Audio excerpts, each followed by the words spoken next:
E durante os vídeos das freak-offs, das relações íntimas, o Didi ficou se lambendo os lábios enquanto assistia esses vídeos assustadores na sala lateral do tribunal.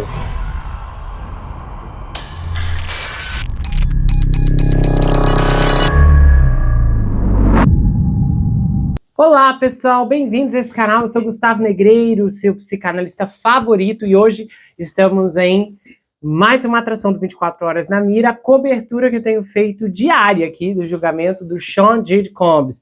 Essa é a 6ª semana, os episódios são diários e o link para a playlist do julgamento você pode encontrar fixado no primeiro comentário, se você quiser rever ou conferir dias anteriores. Lembrando que eu tenho contado com a participação mega especial da doutora Sandra, uma advogada americana que reside e trabalha nos Estados Unidos, e ela tem participado de todos os episódios para esclarecer todos os conflitos jurídicos e a sua perspectiva certeira até aqui.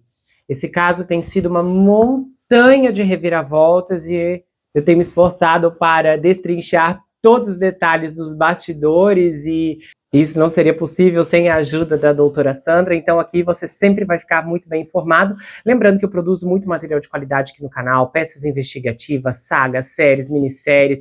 Inclusive te recomendo a minissérie que eu produzi de 15 episódios, A Mansão da Playboy. Os relatos lá beiram ao horror e ao choque absoluto. Você vai ficar perplexo com tudo que vai ouvir. Se quiser assistir essa história, está fixado debaixo do link do canal da doutora Sandra, A Mansão da Playboy. E nós vamos iniciar esse episódio agora. Você vai ouvir agora a audiência integral de quarta-feira. 9 horas da manhã, os advogados estavam circulando pelo tribunal, mas o juiz Aaron Sumbrayman ainda não havia entrado para dar início aos procedimentos de quarta. Então o Didi voltou, ele chegou vestindo um suéter leve, uma camisa branca de colarinho, conversando do outro lado da mesa com seu advogado principal, Mark Agnifilo, à sua esquerda, como de costume o Brian Steele, e atrás deles os advogados Danny Garagos, Nicole Westmoreland e Alexandra Shapiro estavam em círculo conversando. Então, nesse ponto, o tribunal estava esperando para descobrir se o julgamento iria prosseguir na quarta-feira, depois que mais uma questão envolvendo o júri surgiu. Parece que um dos jurados não pôde comparecer no tribunal porque sentiu sintomas de vertigem durante o trajeto e teve que se virar. As partes, então, começaram a discutir sobre o assunto, mas o tribunal podia ser adiado até aquele ponto por conta disso. Lembrando que é um transtorno que vem logo após a demissão do jurado número 6 na segunda-feira, depois que o juiz perdeu a fé em sua credibilidade. E outra questão obscura com outro jurado veio à tona e parece que foi conversado na terça-feira a portas fechadas. Então as partes começaram um debate paralelo para ver que decisão tomariam sobre o julgamento, e uma das grandes preocupações era se a condição desse jurado é temporária ou seria contínua, o que poderia implicar a substituição do jurado por um suplente. O advogado Mark Agnifilo solicitou uma conversa reservada, ou seja, inacessível à imprensa e ao público, porque os advogados devem fazer perguntas sobre a condição médica do jurado. Como os réus não podem participar dessas discussões paralelas, o Didi ainda conseguia ver o que o juiz e os advogados estavam discutindo por meio de uma transcrição ao vivo nos monitores nas mesas dos advogados. E ele ficou acompanhando atentamente, inclinando-se e lendo a transmissão do monitor na cadeira vazia do advogado de defesa, Danny Garagos. Aí o juiz disse: olha, nós vamos investigar para saber o estado desse jurado. E não ficou claro nesse momento se eles tentariam substituir o jurado ou não, mas possivelmente ele deve prosseguir. E então houve discussão sobre a admissão de provas, de mensagens de texto, e enfim eles decidiram que não haveria julgamento nessa quarta-feira por conta disso, já que um jurado suplente se juntou ao júri na segunda-feira, depois da demissão dos 6, então acharam melhor esperar esse retornar, que talvez ele já esteja melhor na sexta-feira, considerando que na quinta não haverá julgamento por causa do feriado. O novo jurado é um homem branco que entrou no tribunal com o livro do autor David Sedaris debaixo do braço. E esse homem de 57 anos mora em Winchester com a esposa e tem 2 filhos. Ele trabalha como arquiteto de produção e gosta de uma variedade de músicas, mas disse que seus filhos recentemente o apresentaram ao country. Aí o juiz disse aos jurados que eles deveriam retornar ao tribunal às 8h30 da manhã de sexta-feira, porque o julgamento vai durar apenas até 13 horas, para que um jurado possa comparecer à formatura do seu filho. Gente, um outro ponto, vocês não vão acreditar. Aquele acompanhante masculino que foi pago para participar das sessões de freak-offs do Didi com a Cassie, fez uma revelação extraordinária. Pois é, o dançarino exótico Sharai Hayes, também conhecido como o punidor, que contou lá no tribunal que recebeu $800 para se envolver com a Didi e tal, alegou que não sabia que estava sendo gravado depois que um vídeo dele se envolvendo com a Cassie foi exibido esses dias ao júri no julgamento. Quando questionado sobre a resposta física do Didi após assistir a filmagem explícita, ele disse: "Meu Deus, isso é algo que eu nunca diria, mas eu acho que essa será a minha primeira vez. Sem comentários, estou sem palavras. Eu estou chocado que haja um vídeo, porque qualquer que seja o vídeo gravado foi algo feito abertamente sem o meu conhecimento. Eu nunca vi nenhum vídeo, nem nada nesse sentido. Então a minha primeira reação foi simplesmente chocado por haver algo ali." E agora vem a pior parte. Vocês não vão acreditar no que vão ver. Esses vídeos, que são exposições seladas, não foram exibidas ao público. Mas, enquanto o júri assistia, o Didi e os advogados também podiam conferir pelos seus monitores. E durante os vídeos das freak-offs, das relações íntimas, o Didi ficou se lambendo os lábios enquanto assistia esses vídeos assustadores na sala lateral do tribunal. O Reis diz que ficou horrorizado e ele falou: "Eu tenho muita preocupação que essas imagens possam vazar de alguma forma." E ele disse: "Eu nunca imaginei que esses encontros seriam gravados, porque eu achei que os dois eram muito discretos. Eu achei que seria o oposto, porque parte do critério era que meu telefone seria tirado para evitar que essas coisas fossem filmadas. Então a última coisa que eu esperava é que houvesse fotos." Ele falou que se preocupa profundamente com o fato dessas imagens de alguma forma vazarem e encontrarem destino em sites adultos. Lembrando que após a primeira sessão ele recebeu de $1.200 a $2.000 por cada encontro. E ele até detalhou que o Didi estava usando uma burca que cobria o rosto e só dava para ver os olhos. E aí ele viu aquele homem completamente nu, apenas com uma burca, correndo. Ele disse que foi completamente assustador, porque estava fora da sua zona de conforto, mas o Didi estava do outro lado da sala à distância, e ele foi instruído a não olhar diretamente para ele, nem interagir com ele, nem mesmo reconhecê-lo. Então era tudo uma espécie de visão periférica. E ele disse: "Foi algo completamente fora do comum para mim interagir intimamente com uma mulher, com um parceiro no ambiente, além daquela roupa estranha." Então ele disse: "Foi um pouco difícil de tentar me concentrar e aproveitar o momento." Ele falou que havia muita iluminação, velas, muito óleo de bebê no quarto do hotel, que serviram como principais instrumentos durante essas sessões de freak-offs do Didi. Ok, então vocês vão conferir a análise técnica da doutora Sandra agora. Eu volto depois para os meus comentários finais. Lembrando que a conversa que eu tive com a doutora Sandra nesse episódio... Olá! Tá bom? Olá, doutora Sandra, tudo bem? Tudo. E aí? Meu Deus, Nossa. Né? Segunda-feira, problema com o júri. Terça-feira, problema com o júri. Quarta-feira, problema com o júri.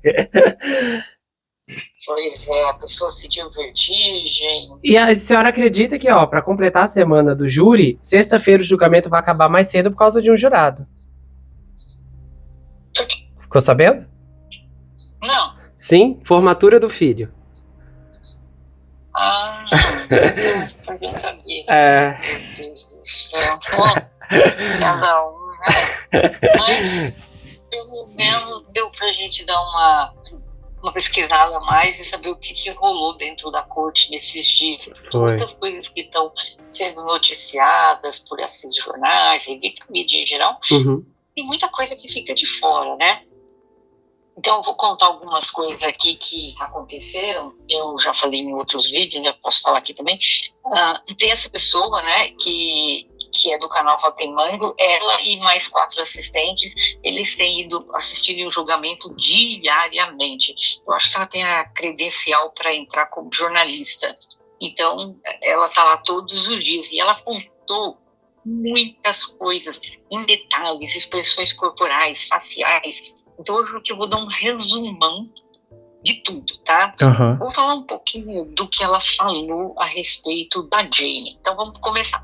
Talvez algumas coisas você até falou nos seus vídeos, porque eu assisti quase todos os seus vídeos, mas não todos. Então tem uma coisa ou outra que talvez você tenha falado. Então só vamos lá da Jane, né? Ela contou que o Sean queria que a Jane colocasse um piercing no busto dela, né? E ela foi fazer, quem marcou o horário foi até a assistente dele, a Cristina Curan, KK, né? Gente. E ela disse que doeu horrores, que ela quase morreu. Aí ela ficou um ano com esse piercing, só que um dia esse piercing encostou numa roupa dela e ela acabou tendo o local infeccionado. Gente. Pois o Sean ficou irado, porque estava demorando demais para ela sarar, porque ele queria que ela colocasse de volta. Olha o nível, né? Então, por aí você fala, meu Deus, e ela voltou a colocar depois, mas o menino estava insistente, tem até mensagens dele trocados que leram lá, né? Meu Deus! Reclamando da demora, imagina. Meu Deus! Absurdo, né? Meu Deus, eu não acredito que eu tô ouvindo isso. Demora pra sarar a ferida. Meu Deus! Nossa! Meu Deus! Aí vamos continuar.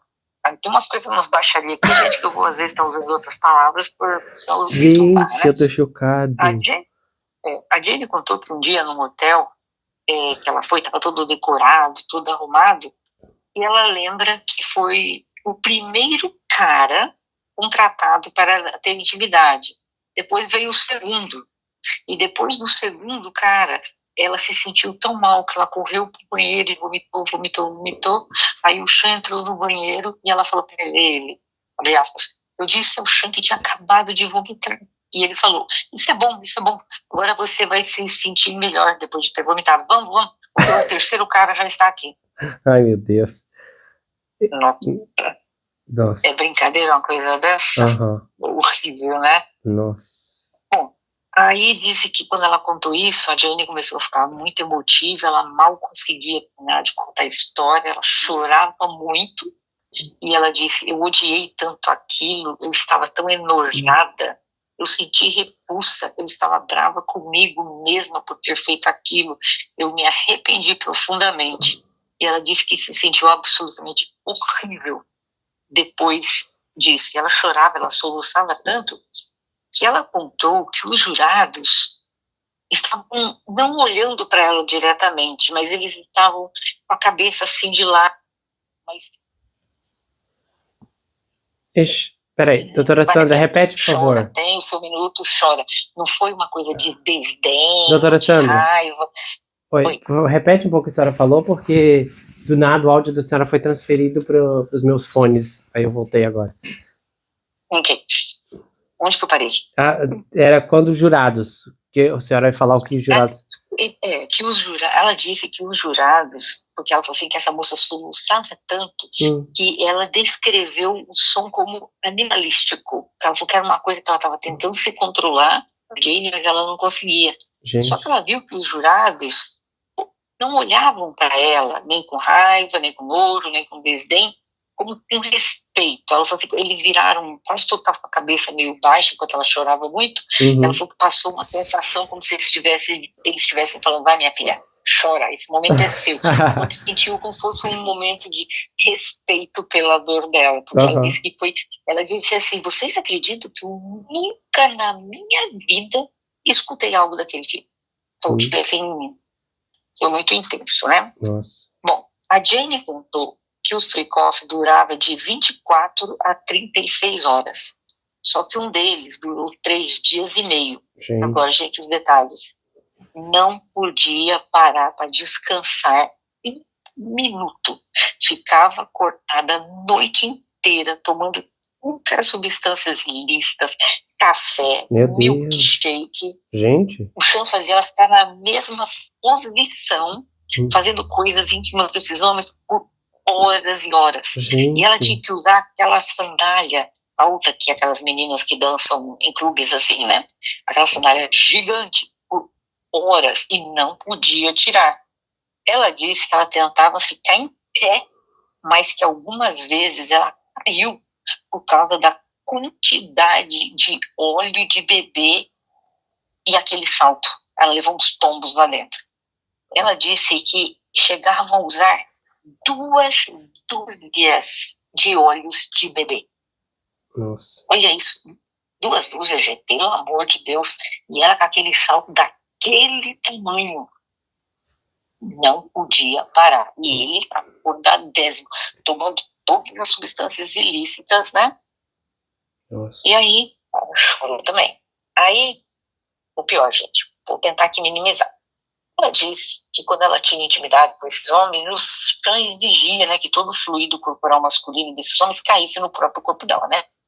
Aí, a promotoria perguntou para ela, mas você limpou esses fluidos entre esses homens e depois que você tinha relacionamento com ele? Ela falou, não. Aí a promotora perguntou, mas por que você não podia limpar?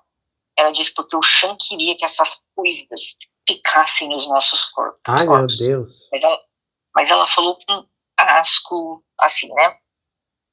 Aí, tudo isso. Aí a promotoria vem e mostra uma mensagem dela, onde ela pede dinheiro pro Sean. E a promotoria fez isso por quê? Porque a promotoria sabia que a defesa ia fazer esse tipo de pergunta para ela. Então, a promotoria vai e faz na frente, pega melhor do que a defesa pegar. Então, ela disse para ele se ele podia, era mais ou menos assim, oi amor, tudo bem, você já acordou, eu precisava, mais ou menos isso, eu precisava, não, será que você poderia depositar alguma coisa na minha conta, porque tem algo que eu queria, que eu preciso comprar e eu queria. Aí a promotora falou, qual foi a resposta dele? Ela falou assim, ele disse não. Falei, uau. Aí ela falou que naquele momento os jurados ficaram com expressões faciais negativas, porque eles estavam confusos. Como é que essa moça passou toda essa coisa aqui e depois na mensagem ela pede dinheiro, ele diz que não, mas antes ela fala I love you, aquelas coisas que eu amo você e tal, né? Então, ela falou que esses jurados estavam com as expressões assim negativas, como se estivesse criticando aquele ato dela de fazer uma coisa assim, né? A Jane contou um caso que ela estava no hotel e o Sean trouxe um desses contratados. Aí ela disse que ela sentiu repulsa imediata por aquele homem. O cara estava todo suado, cheirando mal. E ela dizendo pro Sean que não queria fazer aquilo pro cara, o Sean ignorando.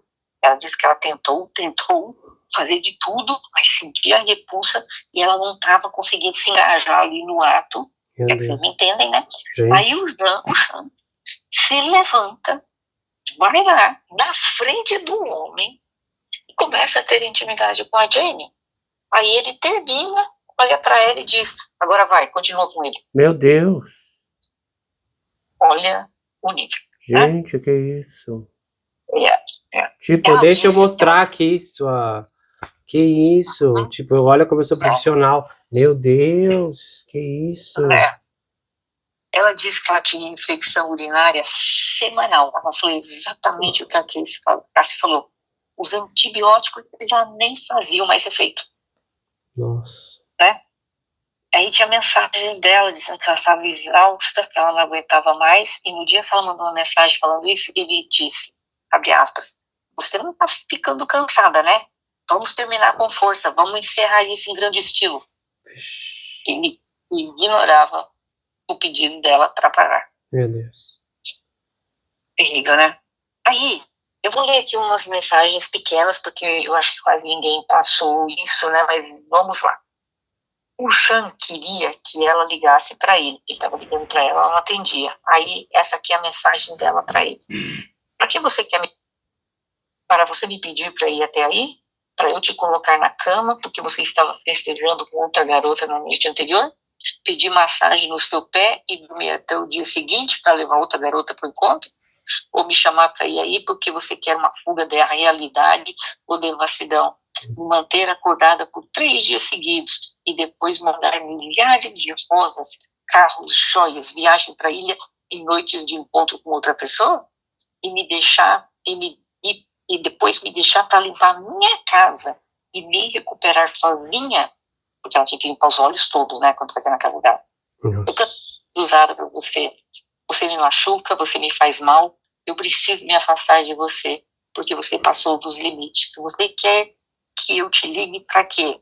Mandar mensagem para o FaceTime e enviar áudios para outras garotas, enquanto eu estou aí cuidando de você? Ou me deixar trancada num hotel, ou destruir a minha casa durante um surto de 3 dias de escape dos monsuns? Para eu fazer tudo isso só para você depois me virar as costas, me deixar que eu limpe tudo e me recupere sozinha, enquanto você compra milhares de coisas para outras mulheres? Eu cansei de ser usada por você, não me sinto bem perto de você, eu preciso me afastar de você. Às vezes, as noites de hotel eram sempre fazia na casa da Jane, né? Então, o que acontecia? Era aquele óleo, aquela coisa parada toda. Então, ela acordava de manhã, cabeça toda cheia das substâncias ilícitas, e a casa estava destruída. E ela tinha que limpar tudo aquilo, né? Aí ela disse, só tentando não pensar sobre o que aconteceu ontem. E na realidade, de estar sozinha, limpando tudo isso. Você não sabe como isso me afeta. Não. Tá me ouvindo aí? Uhum. Aí vamos continuar, 2 outros, mas bem pequenininhos. Você mentiu na minha cara, não se importou com o que eu ia ver, ou como isso iria me machucar, porque ele levou uma outra moça para viajar. Tudo que você queria era comigo somente mais uma noite de hotel. Me usou antes da sua viagem, como vem fazendo comigo nos últimos 2 anos. Eu me privei de romance, de amor, de viagens, de conexões profundas e significativas. Eu fiquei pacientemente vendo você fazer todas essas coisas que eu queria que você fizesse por mim. Você mentiu porque queria me usar por uma noite. Nossa. Você mentiu. Eu não consigo tirar essa imagem da minha cabeça. Porque ele nunca apresentou, ele nunca apareceu com ela em público. Mas aí o que ele fez? Ele pegou a cantora Yumi Miami e levou ela para Turks e Caicos, né, que vocês falam aí. Uhum. E foram lá, né? Passar aquele feito. E ela disse que aquilo era o sonho dela, poder viajar com ele para algum lugar. E ela fez tudo isso no dia do aniversário dela. Ela achou, né, que até aquele momento legal, só ele e ela, ficou toda esperando, né? E quando ela chegou, ela falou, nossa, que tudo lindo, bonitinho. Mas aí veio a bomba, né? Ele pega e diz que ia ter mais uma noite daquelas. Gente. Aí ela se sentiu tão péssima, tão usada, que no dia do aniversário dela, ele fez aquilo com ela, para ela ficar com cara desse. Aí ele depois mostrou assim, o quarto, estava cheio de balões, tinha uma pulseira de presente para ela, uma coisinha e tal, e ela ficou lá a noite inteira fazendo tudo aquilo, e no dia seguinte ele viajou com outra mulher.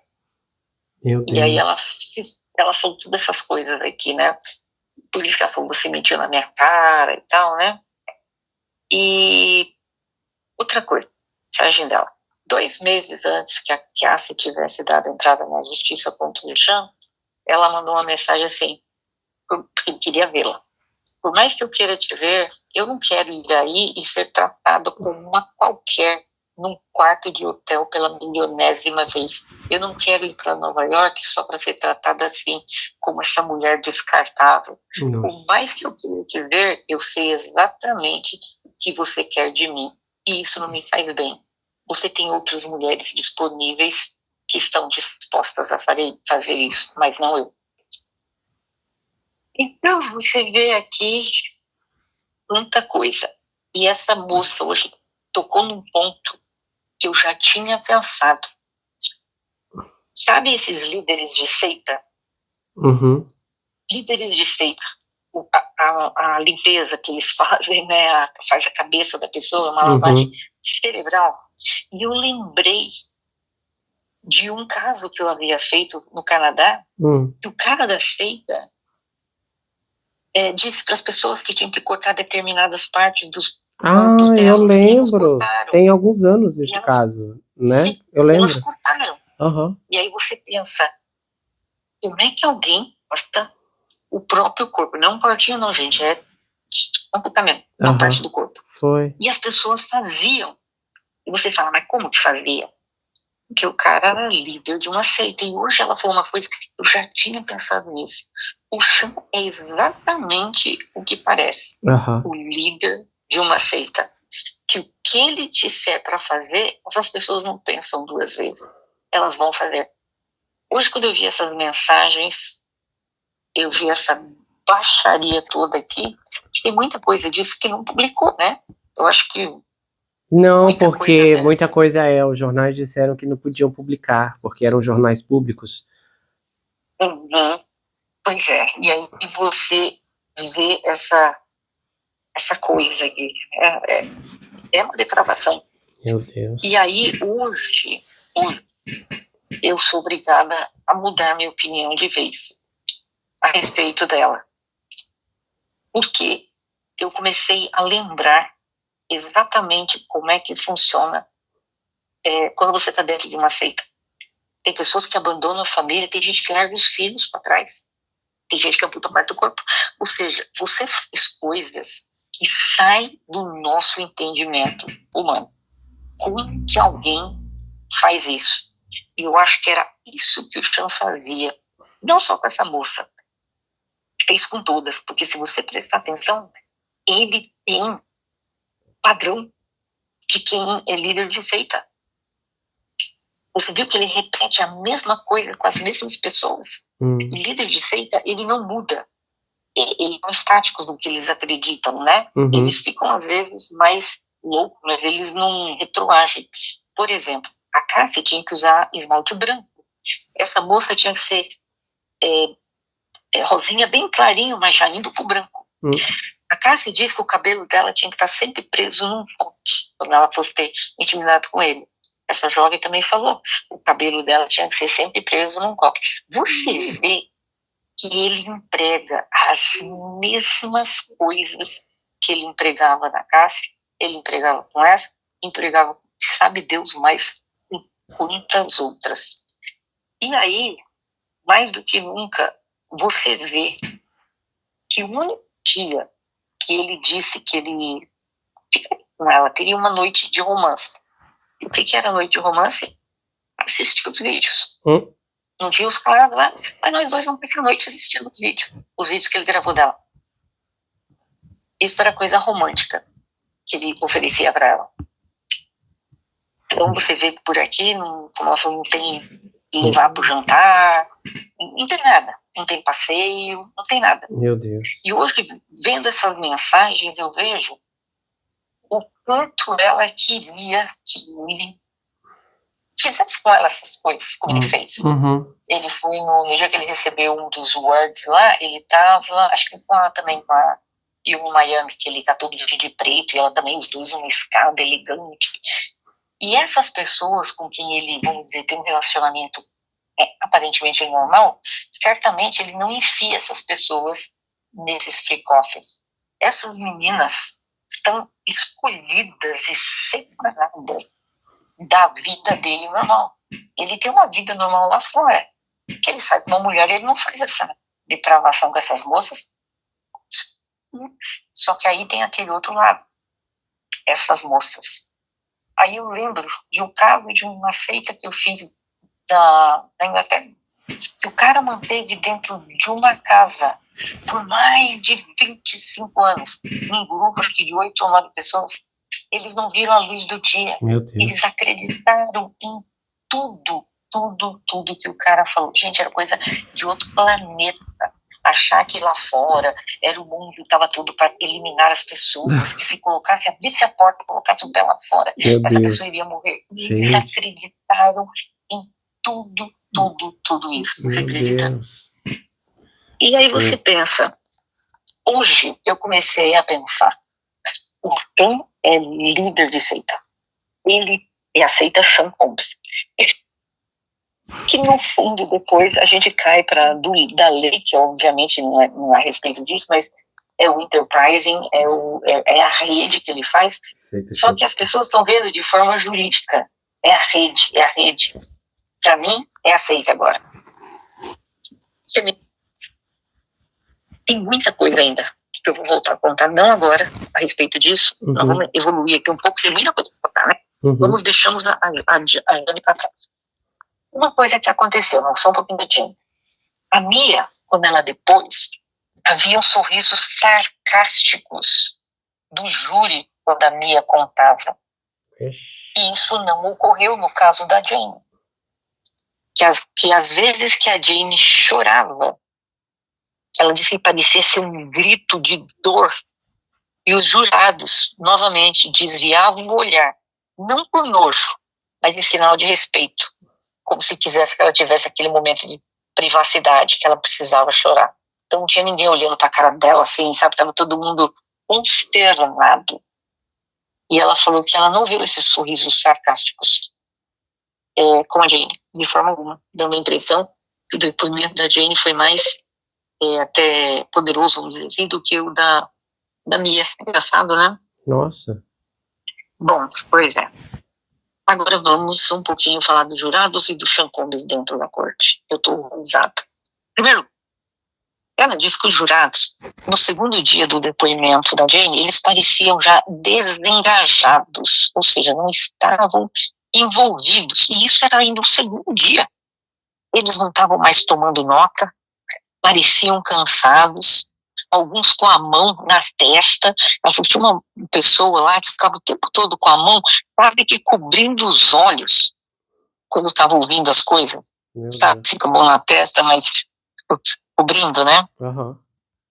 E só que quando contavam todas essas coisas da Jane, o Sean, simplesmente ela falou que o corpo dele parecia que crescia. Sabe quando a pessoa está sentada na cadeira, relaxado, mas quando ela ia falar sobre barbaridade, ele se levantava na cadeira, se colocava uma posição como se ele estivesse mais alto, sabe? E ele olhava para ela, mas com a cabeça levantada para cima, não é aquele olhar direto. Ele olhava como se fosse com superioridade para ela. E uma hora ele estava com a mão no queixo e olhando assim. Só que quando ele olhou para o advogado dele, imediatamente ele tirou dessa posição.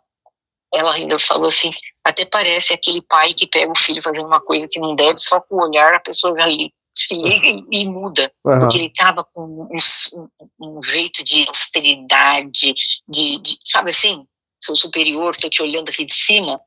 Só que aí na hora, quando o cara olhou para ele correu assim, tipo, mudou, sabe, colocou a mão do lado e como se nada tivesse acontecido. Então, esse foi um. A outra coisa agora que, meu Deus do céu, que eu tô aqui sem acreditar que um advogado teve a coragem de falar isso. O Sean Combs está muito, muito afetado e muito chateado, porque o juiz naquele dia falou em voz alta, gritou com ele. Olha isso. Gente, se meu cliente fala isso pra mim, você acha que eu vou falar isso pro juiz? Só se eu for doida, né? Ele, o quê? Queria que falasse isso pro juiz? Sim, e foi e falou. Sim, o advogado falou. O Sean está muito consternado, muito chateado, porque você gritou com ele na frente dos jurados. Meu Deus! Aí, eu pensei, gente, olha o controle do Diri em cima do advogado. Gente, um advogado normal, por ética, a gente não faz uma coisa dessa. Meu Deus. A gente não fala uma coisa dessa. No mínimo eles tinham que falar, esquece. Mas eu tenho certeza que o Sean falou tanto. Você tem que falar. Aí o juiz simplesmente respondeu para ele, mas eu ouvi fazendo. E aí o advogado ficou quieto. Tipo assim, o juiz não quis dizer, eu fiz porque eu tô na minha casa, vamos dizer, né? Porque quem manda no júri, quem manda no julgamento é ele, né? Uhum. Então, quando ele falou assim, mas eu ouvi fazendo, e 2 vezes, aí o advogado nem rebateu, né? Meu Deus, eu tô chocado que o advogado fez. Nossa, esses advogados estão totalmente rendidos aos pés do Sean. Agora tem pior. Estava dentro da sala um dia, os jurados ainda não estavam, então estava todo mundo lá assim conversando, né? O promotor, os advogados, o juiz, então, mas ainda estão dentro da corte, você não pode simplesmente sair da corte. Aí o advogado falou assim pro juiz se o Sean poderia ir no banheiro. Aí o juiz começou a falar. Aí o juiz disse assim, quando nós estivermos apenas conversando sobre determinados assuntos, né, de importância, ele poderia sair. Só que antes do cara falar a palavra ele poderia sair, o Sean simplesmente se levantou, não disse obrigado, não olhou pela cara do juiz, passou na frente dele e saiu. Aí, olha isso, na cara do jurado. Aí, o juiz olhou para o advogado e falou assim, there you go, ok? Quando ele disse isso, que está tendo o contexto disso, soa como se ele tivesse falado, embora eu não tenha autorizado, ele já foi, ok? Foi basicamente isso que o juiz quis dizer, o advogado. Gente. Porque o juiz não tinha terminado a frase dele ainda. Sean parece um garoto mimado. No... Ui, meu Deus, peraí. Parece um garoto mimado. Que isso? E uma falta de respeito, né? Nossa. Ele teria que esperar o juiz terminar a frase, ele deveria agradecer. Não, ele se levantou no meio da frase e saiu. E eu achei um absurdo, eu achei correto o jeito que o advogado falou, tipo assim, embora eu não tenha autorizado, ele foi, né? E, ou seja, outra coisa. Nossa, o Sean então já tá com raiva do juiz. Gente, Sean, o juiz entrou na mira do Sean agora, fiquei preocupado. Meu Deus. Agora tem mais. O Sean é uma pessoa quando o júri está dentro. E ele é outra quando o júri sai. Quando o júri sai, ele falou que ele tem um olhar de nojo, de ódio pelas promotoras, pelo juiz e às vezes até pelos advogados dele. Poucas vezes, quando tá todo o júri sai, o Sean se relaxa na cadeira, põe as mãos para trás e fica meio que se balançando na cadeira. Aí ele se levanta, ele começa a fazer uns alongamentos, umas coisas esquisitas, uns alongamentos que não são normais, que a gente não está acostumado a fazer, mas porque ele é muito estranho. Ele não olha para a cara do juiz, ele não tem engajamento, nada. É como assim, superior.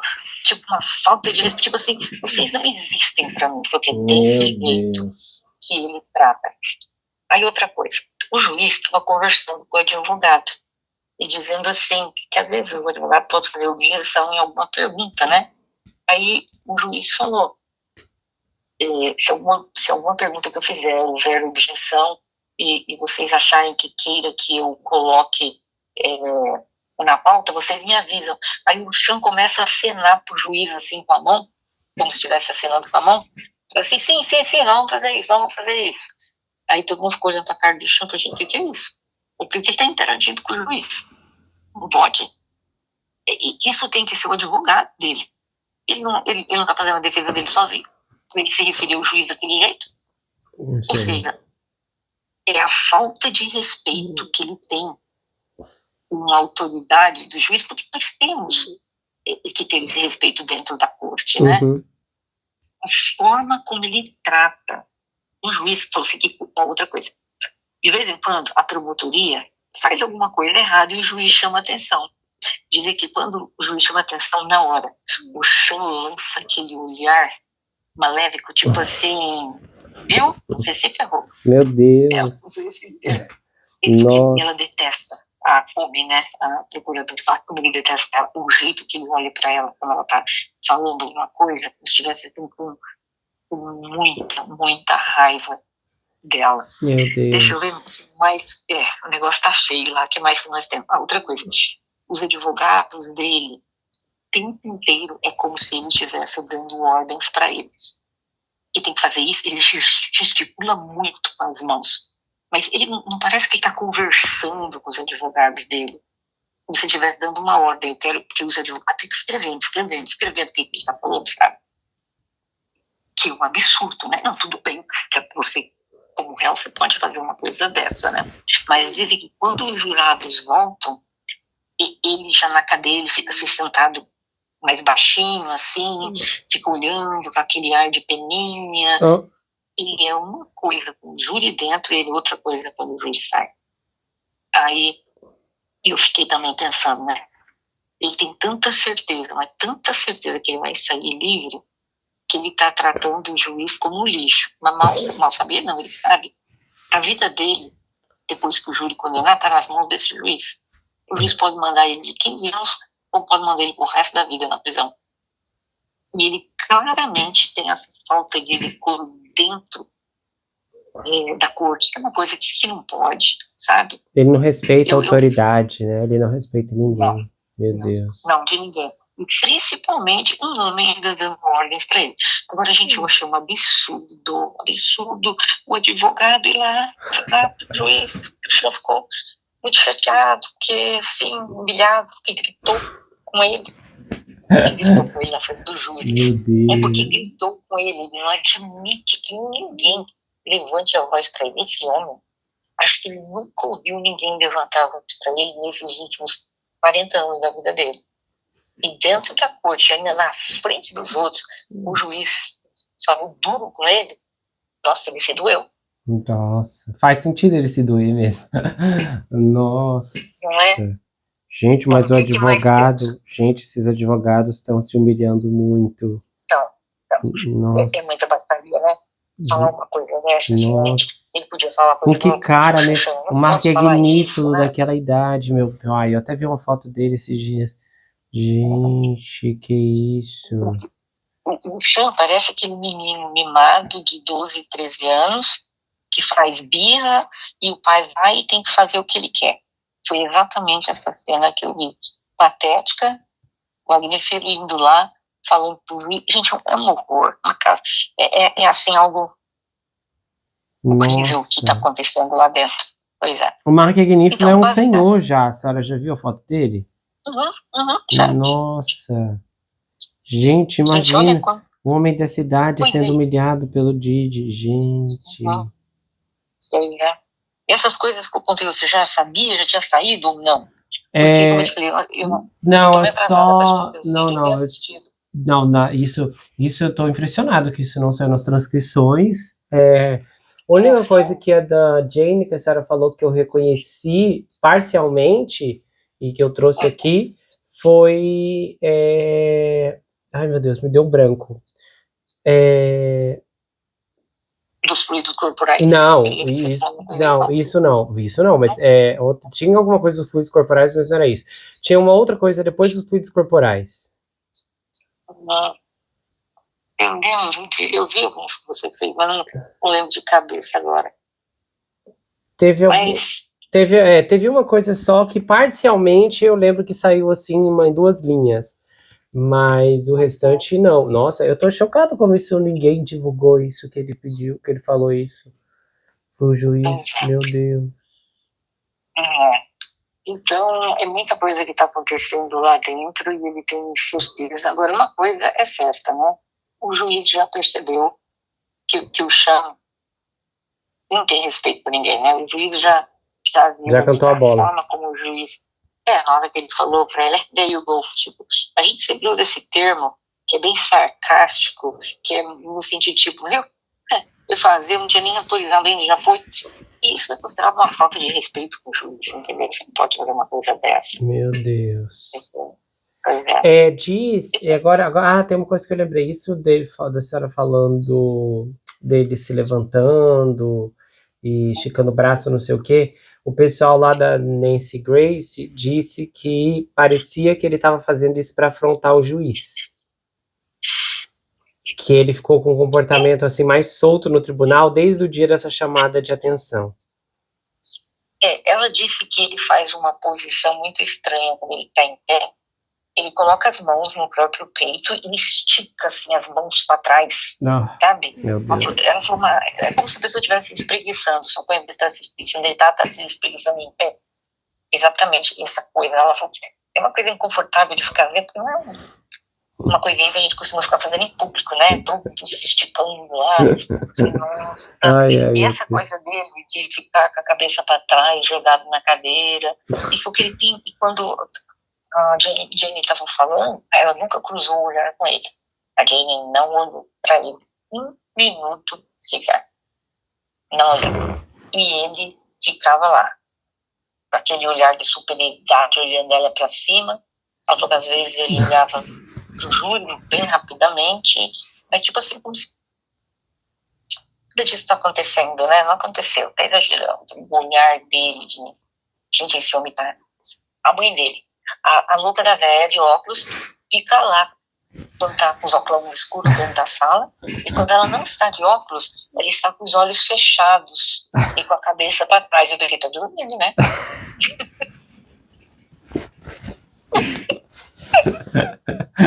Ela já chega dopada lá.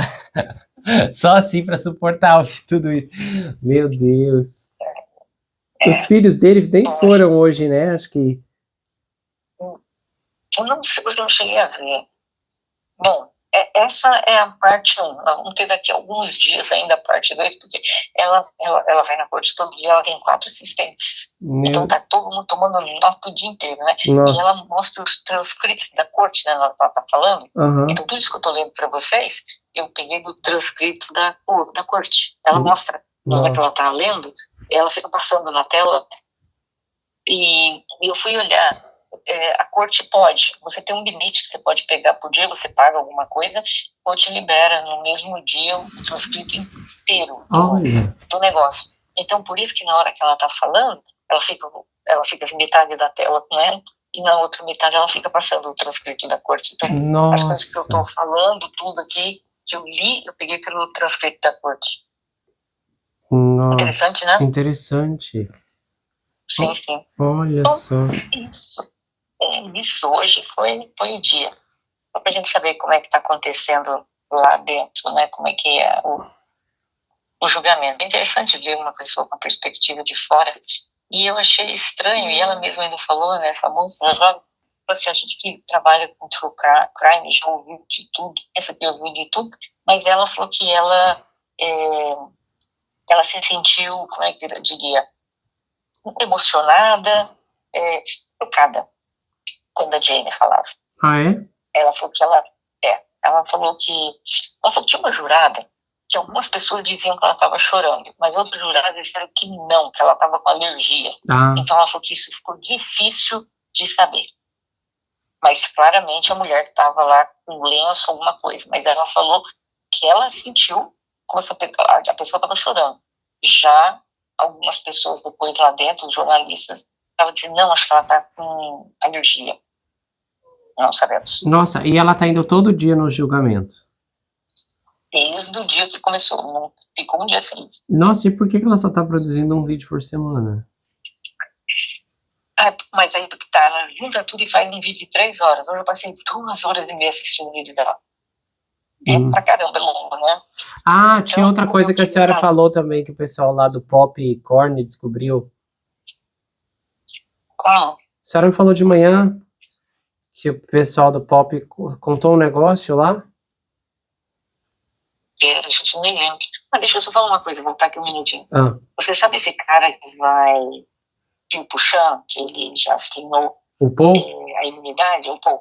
Você já ficou sabendo dessa história, desse rapaz, que é? Eu sabia que ele era mula, né?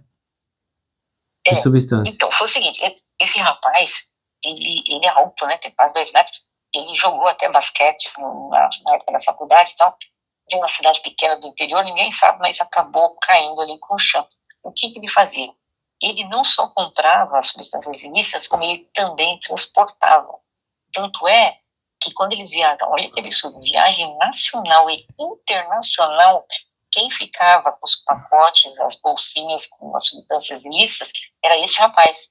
E ele foi preso no dia que o Sean foi preso também. No dia que o pessoal entrou na casa do Sean, pegaram ele no aeroporto. Ele estava com um pouco branco, né? Só que aí, por causa da imunidade, que depois foi feito o acordo, então aquele negócio do pó branco, ele não vai pegar nenhuma pena. E aí ele vai depor agora para ele contar tudinho o que ele fazia. Então o depoimento dele promete. Esse rapaz vai contar umas coisas cabeludas. Então, também saiu no Deadline que o Sean ainda está considerando se vai testemunhar ou não. Isso é uma notícia boa, né, para aqueles de nós que querem vê-lo testemunhar. Mas a moça do Rotten Mango hoje disse que não, que ele não vai. Mas o Dateline lançou uma matéria hoje, que eles falaram, nossas fontes, né, associadas a ele, disseram que o Didi ainda está considerando, que não está decidido, saiu exclusivo e tal, primeira página. Agora, por exemplo, se isso acontecer, significa que o julgamento pode ser esticado em quantos dias ainda? Pode levar meses, né? Só para interrogar. Será? Ou então não seria ainda... Porque o juiz não parece disposto a deixar passar de 4 de julho. Mas o advogado tem direito à defesa, o juiz está meio enchendo o saco, né? Você sabe que teve um caso no Estado, o julgamento 2 anos e 9 meses? Quê? Nossa, que isso? Sim, é o maior caso da história dos Estados Unidos. acho que 8 ou 9 pessoas envolvidas, e no final das contas ninguém saiu preso. Meu Deus. Hoje em dia metade daquele povo já morreu. Demorou 2 anos e 9 meses o trial, né, o julgamento. O maior da história. Mas era o quê? Homicídio? E aí, era uma escola infantil de criança que existia um monte de alegações que faziam coisas com crianças e tal. Meu Deus. Então, foi tão longo que levou esses anos todos. E no final ninguém foi condenado a nada. Nossa, mas como que durou tanto tempo? Gente, e os jurados perderam 2 anos da vida? E sabe quantos anos levou o processo inteiro? 7 anos e meio. Meu Deus. 7 anos e meio. Pois é. Então, esqueci o nome, Macaulay, qualquer coisa, a respeito de uma escolinha lá de criança e tal. Meu Deus. Aí eu fui até dar uma olhada, né? E era tudo assim, era tipo mãe, avó, filha, cunhada, todo mundo junto na escolinha. E depois eu fui olhar, 3 delas já faleceram. Uma com 80, uma com 74, outra com 64. Meu Deus, morreu todo mundo. Nossa. Mas ninguém acabou preso. E a senhora acha que eram culpados mesmo? Ah, sim, tinha muita coisa. Vixe, cada coisa cabeluda lá. Meu Deus. Até agora eu tô sem entender porque o jurado achou que não, viu? Meu Deus, mas 2 anos? Gente, mas e o júri, as pessoas, não têm vida? Muita coisa que aconteceu. E aí, tá, então o juiz não pode ficar muito no pé da defesa, porque assim, vamos imaginar, no total já são 27 dias, né? Então, a promotoria, se ele trouxer, se o Chan resolver, a promotoria pode levar 27 dias só para interrogá-lo. Por quê? Porque a promotoria vai pegar cada uma daquelas pessoas que sentaram ali e vão interrogá-lo a respeito do que foi falado. Aí vão perguntar tudo, mas linha por linha das acusações que a Cassie fez, que a Mia, que a Jane, que todos aqueles empregados trabalharam para ele, ou seja, só dá um mês a promotoria, e depois a defesa ainda vai querer fazer também, né? Nossa, não tem cabimento. Não tem cabimento. Mas só mudando de assunto, eu estava dando uma olhada nos pratos, o caso do Brian Colbert vai ser um dos maiores na história dos Estados Unidos. Por quê? O caso do Brian Colbert, pessoal, é os estudantes de Jair Arroyo. Eu tenho uma playlist que eu cubro o caso desde que os homicídios acontecerem. Desde que os homicídios aconteceram. Você encontra fixado aqui no canal. O que aconteceu? Porque o dele vai levar 3 meses no mínimo. E, no por mínimo. Exemplo, do John, no mínimo, o John Depp durou 21 dias. John quem? 26 semanas. O do Johnny Depp foram 26 semanas, né? Ixi, pior que eu não lembro, hein? O do Johnny, porque eu cobri desde o primeiro, mas eu cheguei atrasado, não comecei junto. Não, 26 semanas. Não, foram 26 dias, não 26 semanas, 26 dias, 26 se não falha a memória. 26 dias.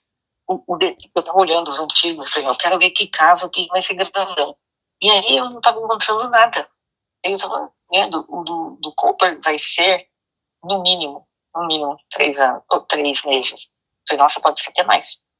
E depois a gente fala que vai babado aí, né, do Colbert vindo agora, a nova testemunha que viu tudo. Mas exatamente por que o dele pode durar mais? Muita gente, vão trazer muita gente. Eu escutei falar, não sei se é verdade, mas eu escutei uns juristas falando que a defesa pretende trazer mais de 100 pessoas. Mais de 100 pessoas? Trazer peritos, forenses, de tudo que você possa imaginar. Meu Deus. De telefone, de carro, disso e daquilo. E vai ser muito imenso, eles estão dizendo. Meu Deus. E você viu a nova testemunha, né? Eu ainda não sei se eu acredito na nova testemunha. Não, é que eu compartilhei o link lá com a senhora do aqui da Dash, que faz a entrega. Ela disse que é do carro. Só que ela só vê que essa história agora. Eu tenho minhas dúvidas se ela não está querendo fazer os 5 minutos de fama dela. Mas isso vai ser fácil de descobrir. Isso é muito fácil de descobrir. Basta você pegar o telefone, aonde que estavam as torres naquele momento.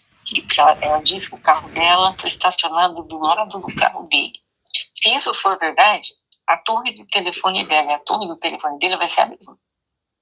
Isso é fácil de descobrir se ela está mentindo ou não, né?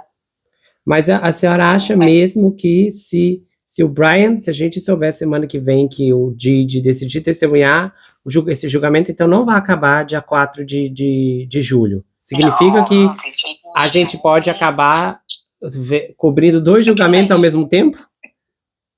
Nossa, é mesmo, né? Pois é. Nossa. Não, mas eu não acredito que ele faça, não. Bom, essas são as notícias de hoje. Vamos ver o que tem amanhã. Amanhã é feriado aqui nos Estados Unidos, pessoal. Então, eu trabalho. Mas o povo não vai trabalhar. Mas eu tenho que trabalhar. Mas a gente volta aqui amanhã, temos episódio, eu vou contar pra você, saiu uma nova acusação contra o Didi. Gravíssima. Amanhã eu conto pra senhora e vocês vão ver. E eu daqui uns dias volto pra segunda parte do que tá rolando dentro do júri, tá bom? Pois é. Então tá. Muito obrigado, doutora Sandra. Tá, foi. Um beijo, boa noite. Até mais, tchau, tchau. Tchau. Essa última semana realmente desandou pra baixaria absoluta. Eu fico me perguntando se o jurado não ficou doente depois desses últimos dias que eles foram expostos a essas fotos e agora gravações contínuas terríveis. O jurado com certeza está tendo dificuldade de se recuperar. E esse julgamento, obviamente, está testando os limites de todo mundo. Mas nós estamos nessa semana especial, no qual estou aplicando um protocolo, e esse é o 3º dia. Então, especificamente, eu quero abrir espaço para aqueles de vocês que estão seguindo a aplicação, de escreverem aqui nos comentários quais são os principais incômodos emocionais que surgiram de ontem para cá, porque eu vou recolher esses comentários e fazer uma abordagem sobre as principais questões levantadas no episódio de amanhã, para que possa haver essa integração entre o que estou dizendo e o que vocês estão sentindo. E eu sei que, naturalmente, há muitos desconfortos que são percebidos pelo fato de muitos de vocês se sentirem completamente vulneráveis em determinadas situações. Porque dificilmente alguém pede, solicita, bate na porta de uma condição que vai ser tão desconfortável. Às vezes uma humilhação, uma afronta, algo trágico que você viveu e continua sentindo de certa forma, mesmo com a passagem do tempo.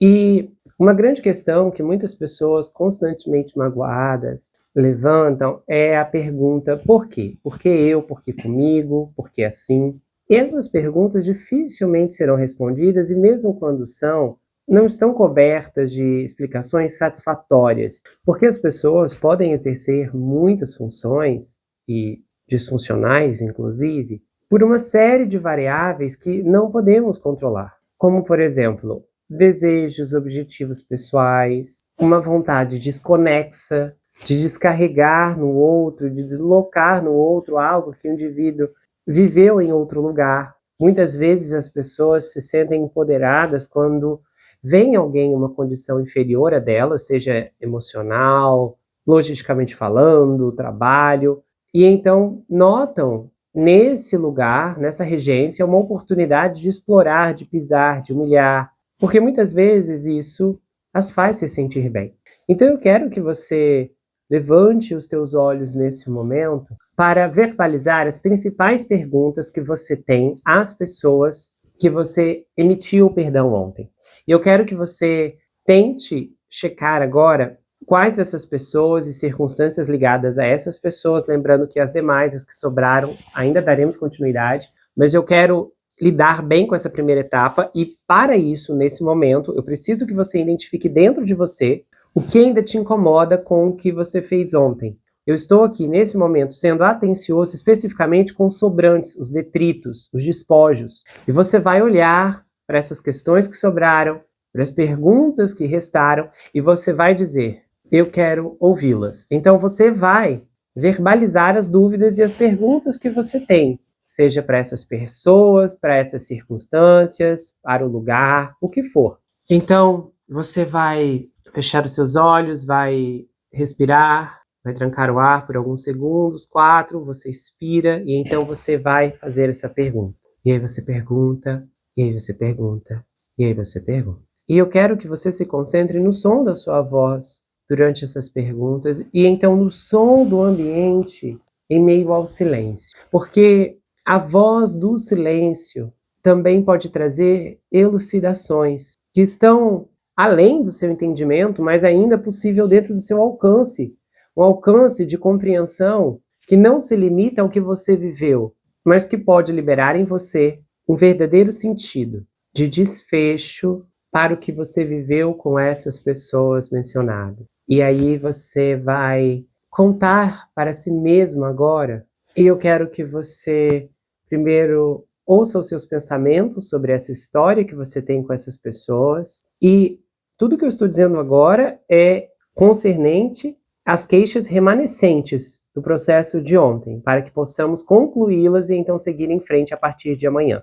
Então você vai se consolar nesse momento e você vai dizer, olha, eu entendo que isso te machucou, te chateou profundamente. Você vai dizer isso para si mesmo dessa forma como eu pronunciei agora. Você vai falar, eu entendo, tal questão te machucou, aconteceu daquela forma, você não esperava a traição daquele indivíduo. Você vai colocar no ar as palavras que você nunca conseguiu juntar dentro de si, mas vai fazer isso agora através dessa janela que é a porta de entrada para o seu próprio declarar e, consequentemente, o seu próprio ouvir.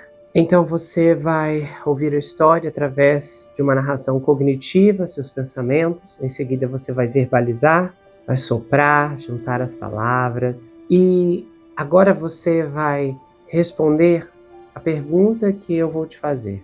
Qual é o final apropriado para essa história que você acabou de declamar? Então, diga exatamente o que você sente que precisa ouvir, mesmo que você não acredite ou não se sinta com força suficiente para tal. Apenas declare.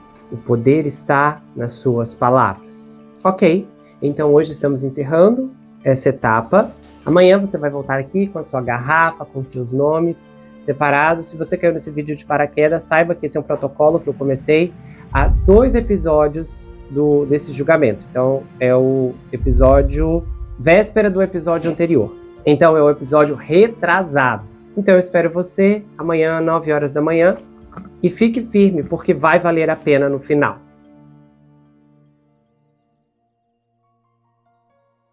Se você gostou desse episódio, se inscreva no canal, ative o sininho que é muito importante, confira se ele está selecionado para você receber todas as notificações, do contrário, o YouTube não vai levar até você todos os episódios que eu produzo aqui. Compartilhe esse vídeo, comenta, dá o seu like e se você quiser, você pode me seguir, Gustavo N Psicanalista, lá no Instagram. Eu também tenho um canal de cortes, onde as análises são recortadas e postadas por lá, além que eu também tenho um grupo no Telegram, onde eu faço postagens recorrentes, converso com os inscritos, faço enquetes, tenho uma interação muito exclusiva e colaborativa por lá. E se você quiser saber mais sobre mim, adquira meu livro Perfeito Estranho.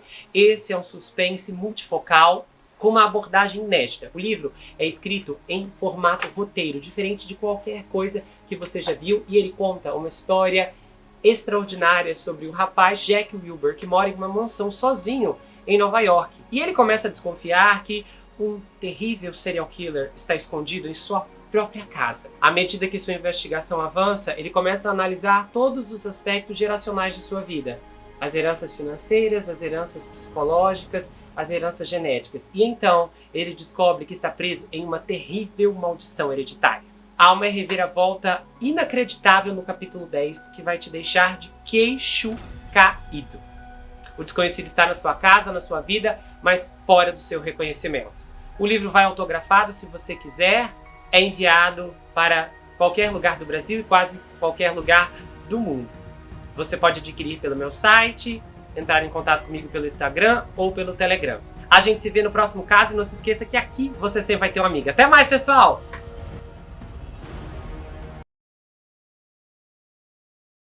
Se você gostou desse episódio, se inscreva no canal, ative o sininho que é muito importante, confira se ele está selecionado para você receber todas as notificações, do contrário, o YouTube não vai levar até você todos os episódios que eu produzo aqui. Compartilhe esse vídeo, comenta, dá o seu like, e se você